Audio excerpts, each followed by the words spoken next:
The following content is brought to you with funding from the Universal Service Fund USF via its local digital content development initiative. Enjoy the show. Hey guys, welcome to Maurs class. In today's episode, we are going to talk about adaptive fashion. What is adaptive fashion? We just hear about adaptive fashion here and there.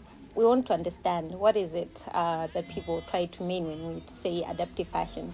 So today I'm not alone in the studio. I have a guest that is going to teach us more about adaptive fashion. Today I'm with Xandria of House of Xandria. Can you please tell us about yourself? Who is Xandria and how did you start House of Xandria? House of Xandria is basically, it's a fashion brand that creates high-end fashion, both for men and women, and we also focus on bringing about social change using fashion through our initiative called Oshitz of Beautiful. So I started House of Xandria in 2015 when I had just graduated from the university, and then since then until date, Xandria has grown to what it is today.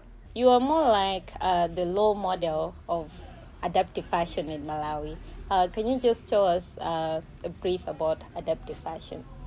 Okay, so adaptive fashion is basically fashion created specifically for persons with disabilities, persons that have special needs. So it's basically the type of fashion that has certain functionalities that make dressing up easy, functionable for certain people. Because sometimes we do have, not sometimes actually, all the times, there are certain people that have different disabilities that fail to dress up because of things like buttons, so they need help and everything like that. But with adaptive fashion, it's brought things like magnetic buttons, where when somebody is dressing up, they don't have to struggle. The shirt just closes automatically. We have things like Velcros in replace of zips. So when somebody is dressing up, they don't need to struggle pulling up a zip. They can just stick the Velcro and then they're able to dress. So that's just a brief explanation of what adaptive fashion is. Oh, okay. Yeah. So it's basically trying to make life easier for people with disabilities when it comes to clothing. Yes, okay. exactly. All right. Thank you so much for that. I would like to know, since you started Oshitz, how has the reception been like in Malawi? So from the beginning, we've seen that it's grown in a way. It's grown. It's made an impact because that time there was really no voice. I think most people just feel like it's impossible. It's something impossible to do. So like from the beginning, from when we started Oshitz of Beautiful, we've had some fashion designers with disabilities that were failing to come out to the public to show the things that they can do. But through Oshitz, they've managed to come out and be able to show the public what they can do. Some are even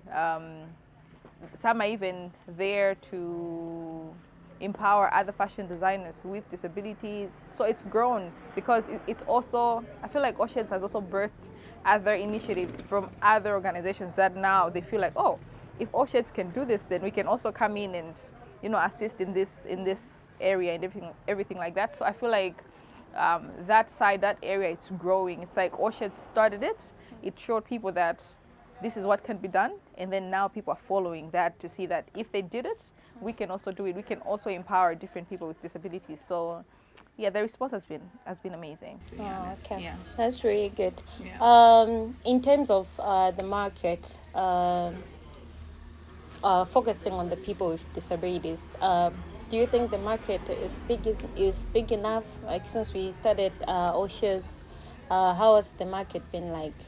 Do you have people with disabilities who come in and everything like that? The market is huge. The market is huge because we do have a quite number of people with disabilities. But I think the biggest challenge that I've noticed is awareness. There's still a need for much and more awareness for persons with disabilities to also know that there are actually certain clothes just specifically for them, because most of them don't know. You see somebody that has one leg and they're still wearing trousers that are for people with two legs. So they roll it up and it's heavy on the other side because they don't know that there are adaptive clothes that cater for that, where one side the the trousers have that size of that one leg and then the other side properly, but there's no much awareness. It's there, but it's only, you know, people that are exposed to the internet and everything like that. But I feel like we need a lot of awareness for people with disabilities to know that it's actually possible to have clothes created just for them specifically. Okay. Yeah. Right. In terms of Oshitz, how many events have you had so far, and how has the response been like in Malawi? We've had the events for Oshitz since 2021, so 21, 22, 23, 24. We've had 4 main fashion shows. Of course, we had one which was like a presentation, which can be counted like 5, but we've had 4 main ones, and then we've had one masterclass as well to train the fashion designers. As Oshitz, what are you doing in the industry to ensure that you're able to also reach out to other fashion designers who would like, you know, to get to where Xandria is? What initiatives are you doing so far? I think one of the main initiatives that we do as Oshitz to empower the fashion designers, apart from the exposure we give designers on the runway, is the masterclass, where we bring in different fashion designers that have made it in the industry to train the upcoming fashion designers, to tell them, you know, the basic skills, some business skills, how to run business as a fashion designer. So those are some of the initiatives that we are currently doing as Oshitz to empower other fashion designers. You've been doing this, you've said, for 4 times now, Yeah. 4 different times. What kind of support would you need as a designer, as well as someone who's the head of Oshitz? What kind of support would you like to get? The biggest support that we are looking for as Oshitz is, you know, especially from organizations, because those are the people that can.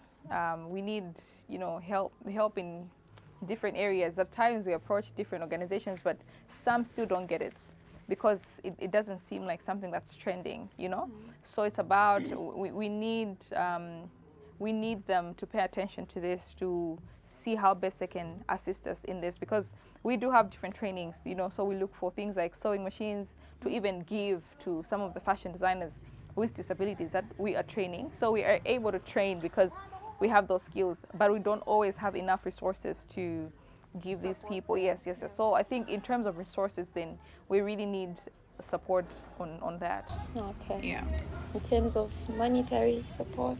Yeah, I mean, resources, money is included in resources. Yeah, because, yeah, you know, the for us to host something from I think since 2021, 2022, we've been using our personal money, you know, from the beginning. But 2023, at least we had small businesses that would come in and say, okay, I'm going to do this, I'm going to do that. So slowly it's been growing, because last year we had a support from European Union, but we need that support for these things to happen, because it's growing, you know. Most people want to participate, but sometimes we fail to reach a good number of people because we don't have that monetary support. So if that were to come in, I think we would make a bigger impact and reach more people. What's the plan now for House of Xandria, especially for Oshitz? Do you plan for it to just be a thing that it's happening just here in Malawi, or do you also picture yourself going in on international stages and all that? So Oshitz is meant to be global. You know, it's the goal is bigger. Yes, we started here, but that doesn't mean we're stuck here. So from here now we're gonna venture into other African countries, and then we grow as big as going to European countries, you know, the Americans and everything like that, because we have persons with disabilities all over. It's not just Malawi, but we start here, and then from there we grow and then be able to reach other nations as well, and make them aware of adaptive fashion and empower different fashion designers as well. Oh, okay. Yeah. So we should be ready. We're going international. Yes, we are. All right. Yes. So you've mentioned about mentorship programs for the designers, especially. What has the progress been like? Do you see some impact on in the designers that you have trained so far? Even the designers that were part of Oshitz, runway. What's the progress like after these shows? So far, the progress has been great. Honestly, I think it's grown faster than we expected, because we have some fashion designers that we trained, and then we have one that we trained her, and then now she started from sewing at home on the veranda to now she has a shop in Zuzu, and then she has a shop. She's grown a brand, and then she's even hosting her own fashion shows, which I feel like is big. It's a big win. We have another group of fashion designers that have a deaf disability that learned. They came to the master classes as well, and then they have a brand now that they're also training other fashion designers that have a deaf disability. They also hosted their own fashion show last year. So you can see that the impact is there. The people are growing. They're in a space where they have been empowered, and then they feel that we're empowered enough to also empower other people. So it's great because they are also reaching to other areas that we can't go that far because we're also taking care of this. So it's good. It's really, really good. The growth is really good.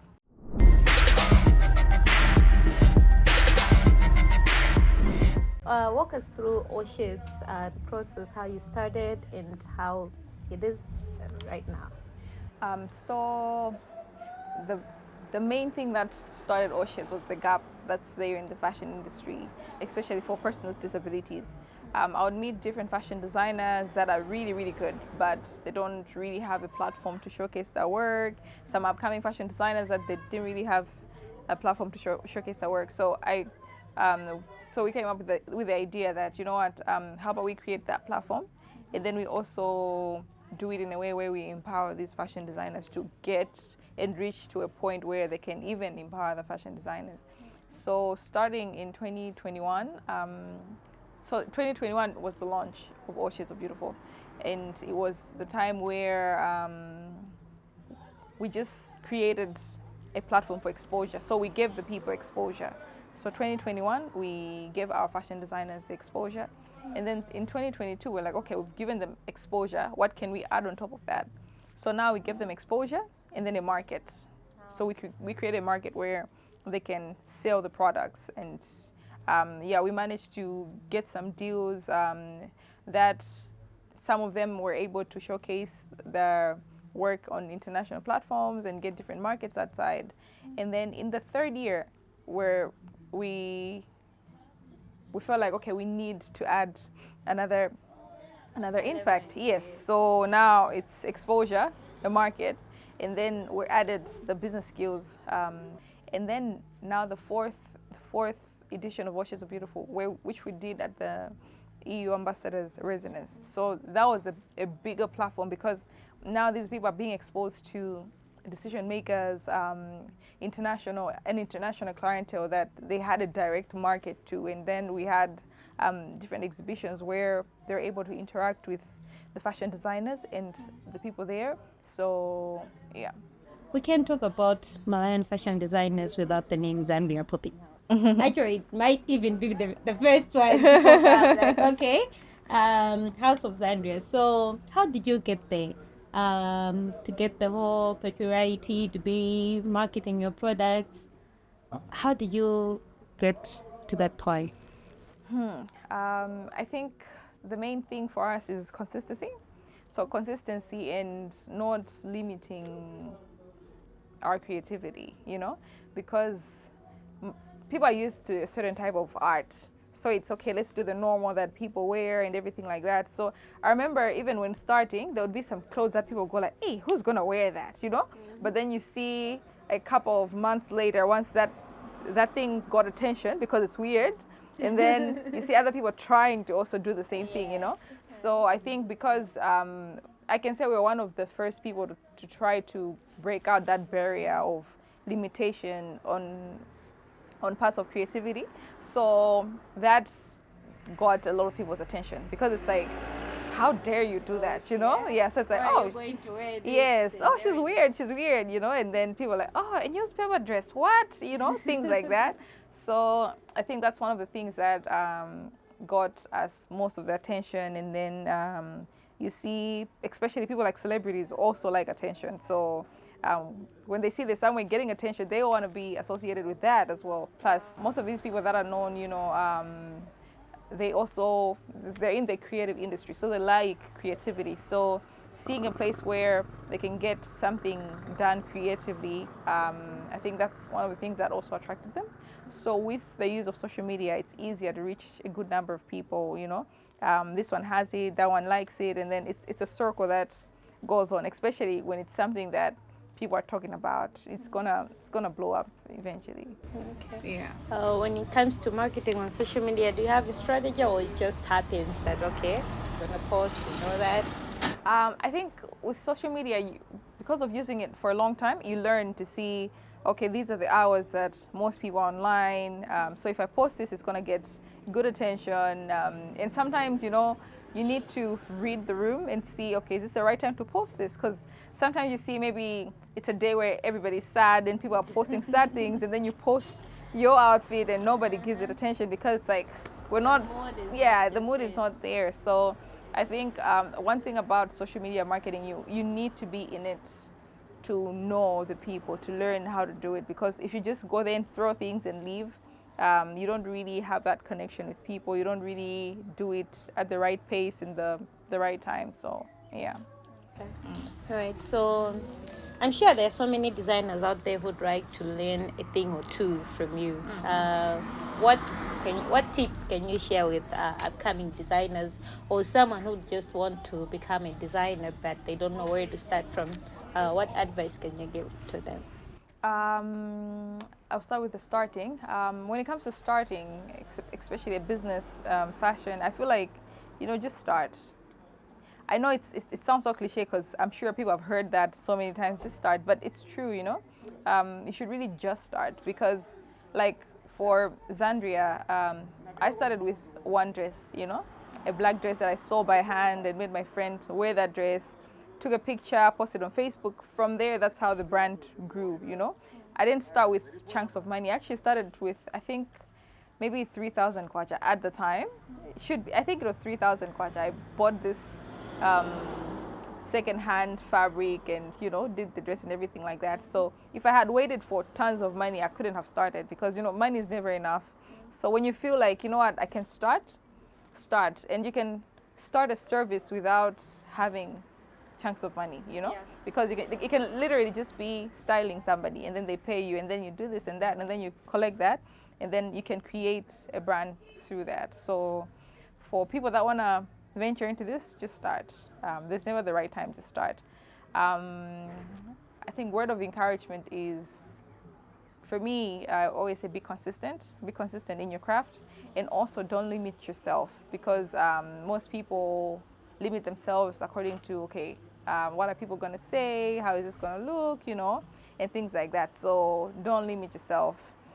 Just go for it. Be as creative as you can be. So All right, thank you so much for the word of encouragement. Just in case someone wants to buy an outfit from House of Xandria, or they want to have something made, how can they find you? Where are you located?